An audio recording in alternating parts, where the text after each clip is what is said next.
Diabetes mellitus atau dikenal juga dengan sebutan kencing manis merupakan penyakit metabolik kronik yang ditandai dengan adanya peningkatan kadar glukosa darah atau gula darah yang dari waktu ke waktu apabila tidak terkontrol dapat menyebabkan kerusakan serius pada berbagai organ seperti jantung, pembuluh darah, mata, ginjal, dan juga syaraf. Dengan banyaknya komplikasi yang dapat terjadi, maka deteksi dini menjadi sangat penting dalam penyakit diabetes mellitus atau kencing manis ini. Bahkan kita juga perlu mengenal kondisi yang dinamakan prediabetes, yaitu kondisi di mana gula darah kita sudah tinggi, namun masih belum setinggi pasien dengan diabetes mellitus. Oleh karena itu, di video kali ini saya akan membahas mengenai bagaimana sih seseorang didiagnosis menderita diabetes mellitus, apa saja kriterianya. Untuk itu, jangan kemana-mana, bersama saya Dr. Bimo, yuk kita pelajari bareng-bareng.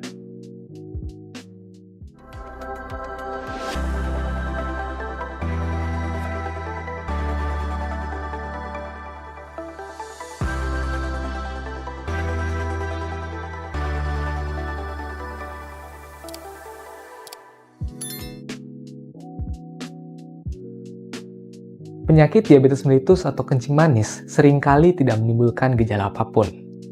Gejala diabetes biasanya berkembang secara perlahan dan bertahap, serta baru mulai terasa ketika sudah timbul komplikasi. Sehingga, sebagian besar pasien kencing manis ini tidak menyadari bahwa dirinya mengidap diabetes mellitus. Biasanya, pasien baru mulai sadar ketika melihat air kencingnya dirubungi semut atau tidak sengaja mendapati hasil medical check-up gula darahnya sangat tinggi. Biasanya langsung dilanjutkan ke pemeriksaan berikutnya hingga terdiagnosa diabetes mellitus. Dikarenakan diabetes ini seringkali tidak terdiagnosis pada awal kemunculannya, maka orang-orang yang memiliki risiko tinggi untuk terjadinya penyakit ini dianjurkan untuk menjalani pemeriksaan rutin, terutama apabila Anda adalah orang yang berusia di atas 45 tahun, lalu wanita yang pernah mengalami diabetes gestasional pada saat kehamilan, orang yang memiliki indeks massa tubuh atau BMI di atas 25, atau mengalami 3 gejala khas dari diabetes, yaitu banyak makan, mudah haus, dan juga sering kencing. Namun selain gejala klasik tadi, ada juga beberapa gejala lain yang perlu Anda perhatikan. Misalnya, turunnya berat badan tanpa sebab yang jelas, lalu berkurangnya massa otot, lalu seringnya merasa lemas tanpa sebab yang jelas, terus luka yang sulit sembuh, serta seringnya mengalami infeksi. Infeksi ini bisa terjadi pada gusi, kulit, vagina, atau saluran kencing. Nah, apabila Anda merasakan gejala-gejala tersebut, ada baiknya melakukan pemeriksaan rutin untuk mengecek gula darah sehingga diabetes dapat terdiagnosa lebih cepat. Tes gula darah merupakan pemeriksaan yang mutlak yang dilakukan untuk mendiagnosa kencing manis. Hasil pengukuran dari gula darah ini akan menunjukkan apakah seseorang menderita diabetes atau tidak. Biasanya, dokter akan merekomendasikan pasien untuk menjalani tes gula darah pada waktu dan juga dengan metode tertentu, di mana metode tes gula darah ini perlu kita ketahui dan perlu kita kenal untuk mengetahui sebenarnya apa aja sih pemeriksaan-pemeriksaan gula darah yang diperlukan. Nah, pemeriksaan tersebut antara lain yang pertama, ada tes gula darah sewaktu.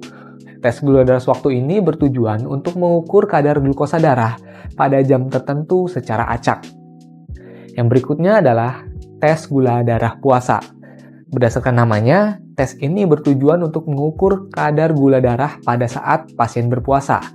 Maksudnya, pasien nanti akan diminta berpuasa terlebih dahulu, biasanya selama 8 jam, tidak mengkonsumsi makanan yang mengandung kalori atau karbohidrat, ya. Lalu pengambilan sampel darah diukur untuk melihat kadar gula darahnya. Berikutnya ada yang disebut dengan tes toleransi glukosa. Tes ini dilakukan dengan meminta pasien untuk berpuasa terlebih dahulu biasanya, lalu dilakukan pemeriksaan dari gula darah puasa. Ya. Setelah dilakukan pemeriksaan gula darah puasa, pasien biasanya akan diminta untuk meminum atau memakan larutan gula khusus, di mana larutan gula itu akan dimakan, lalu pasien akan menunggu selama 2 jam hingga diambil sampel darahnya untuk diperiksa kadar gula darahnya.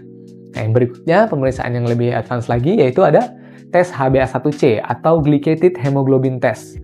Tes ini sebenarnya akan mengukur kadar gula darah yang terikat pada hemoglobin, yaitu protein tertentu yang terdapat pada sel darah merah, di mana dia ini fungsinya membawa oksigen ya.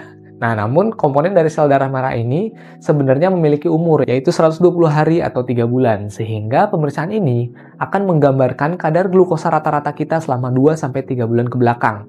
Nah, untuk pembahasan lebih lengkap mengenai HbA1c dan penggunaannya dalam mengelola diabetes mellitus, kalian bisa klik link di sebelah kanan atas ini atau cek di deskripsi. Di situ saya membahas mengenai penggunaan HbA1c dalam evaluasi serta pengelolaan diabetes mellitus. Nah, setelah kita mengetahui ya tadi berbagai macam metode pemeriksaan gula darah yang biasanya dipakai dan juga diperlukan untuk mendiagnosa diabetes mellitus, nah sekarang kita perlu tahu kira-kira apa aja sih kriteria seseorang didiagnosa menderita diabetes mellitus.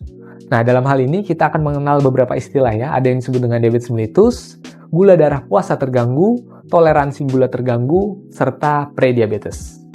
Nah, untuk yang pertama nih, diabetes mellitus. Seseorang didiagnosa atau dikatakan menderita diabetes mellitus apabila mendapati hasil gula darah sewaktunya itu lebih dari 200 mg per desiliter. Namun disertai dengan gejala-gejala klasik seperti mudah lapar, polifagia, polidipsi mudah haus, dan poliuri sering kencing, serta adanya penurunan berat badan yang tidak dapat dijelaskan ya. Jadi selain tinggi dia juga ada gejala. Atau walaupun tanpa gejala, namun gula darah puasanya itu lebih dari 126 mg per desiliter. Atau ketika di tes toleransi glukosa, gula darah 2 jam setelah TTGO-nya itu lebih dari 200 mg per desiliter.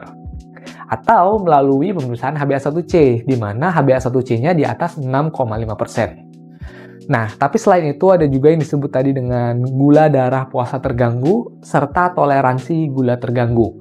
Nah, apa itu? Apa bedanya? Gimana aja kriterianya? Nah, gula darah puasa terganggu ini adalah apabila seseorang memiliki gula darah puasa yang masih meragukan ya. Jadi, range-nya di bawah 126, tapi di atas 100. Disertai dengan gula darah 2 jam post TTGO-nya yang normal atau kurang dari 140 mg per desiliter. Nah, lalu yang berikutnya ada yang disebut dengan toleransi gula terganggu. Nah, pada toleransi gula terganggu, seseorang didiagnosa toleransi gula terganggu apabila gula darah 2 jam setelah TTGO-nya yang meragukan, yaitu 140 sampai 199. Namun disertai dengan gula darah puasa yang normal, yaitu di bawah 100 mg per desiliter. Nah, yang terakhir ada yang disebut dengan prediabetes. Nah, untuk prediabetes ini di mana hasil pemeriksaannya nih tampaknya meragukan semua gitu. Jadi hampir ke arah diabetes tapi enggak gitu. Yaitu gula darah puasanya di antara 100 sampai 125, gula darah 2 jam post TTGO-nya yaitu 140 sampai 199 dan kadar HbA1c-nya yaitu 5,7% sampai 6,4%. Nah, itulah tadi berbagai kriteria diagnosis dari diabetes mellitus. Lakukanlah pemeriksaan gula darah secara rutin jika Anda termasuk pasien-pasien dengan risiko tinggi diabetes mellitus. Pemeriksaan sejak dini diperlukan agar penanganan bisa segera diberikan dan komplikasi akibat diabetes mellitus dapat dicegah. Dan jangan lupa juga untuk pemeriksaan diri ke dokter karena dalam diagnosa diabetes mellitus diperlukan anamnesa yang mendalam, pemeriksaan fisik, sehingga dokter dapat mendiagnosa secara tepat dan juga dapat menentukan daripada program untuk terapinya. Nah, sekian dari saya, jangan lupa untuk menonton seri lengkap mengenai diabetes mellitus dari berbagai aspek di channel ini, kalian bisa lihat di playlistnya. Jangan lupa like video ini, share ke teman-teman dan juga keluarga yang barangkali membutuhkan informasi di video ini. Saya Dr. Bimo, wassalamualaikum warahmatullahi wabarakatuh.